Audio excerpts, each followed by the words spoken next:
Mădălină, în tine ard luminile tăcute ale unei inimi care a învățat să lupte. Ca o mare liniștită ce ascunde furtuni, porți în privire curajul a mii de minuni. Ești putere când lumea pare grea, ești gând limpede, stea călăuzitoare. Noaptea mea, frumusețea ta nu e doar chipul ce strălucește, ci sufletul rar care iubește și dăruiește.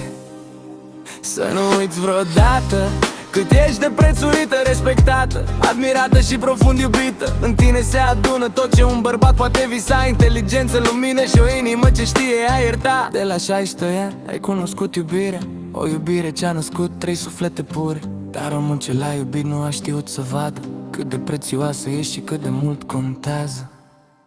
Dar tu să știi, păducheasă mereu în viața asta. Chiar de nu sunt eu, voi fi mereu acolo, în umbra în care te sprijin, veghez chiar dacă doare.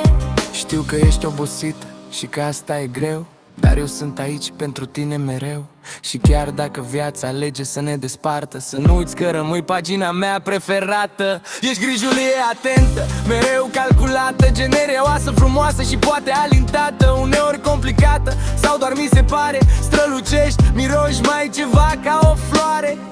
Când gânduri te apucă tu nu le lăsa, don't overthink, îți spune ceva. Și dacă nu te-ai prins, hai să-ți dau indiciu: e de vară, e roșu și nu e moș. Să nu uiți niciodată cine ești cu adevărat. O inimă rară, un suflet minunat. În ochii mei vei fi mereu lumină de plină, puternică, specială, frumoasă, Mădălina. Și dacă vreodată lumea pare prea grea, adu-ți aminte câtă lumină e în tine și în inima mea. Oriunde vei fi, orice s-ar întâmpla, mereu vei rămâne păducheasa mea.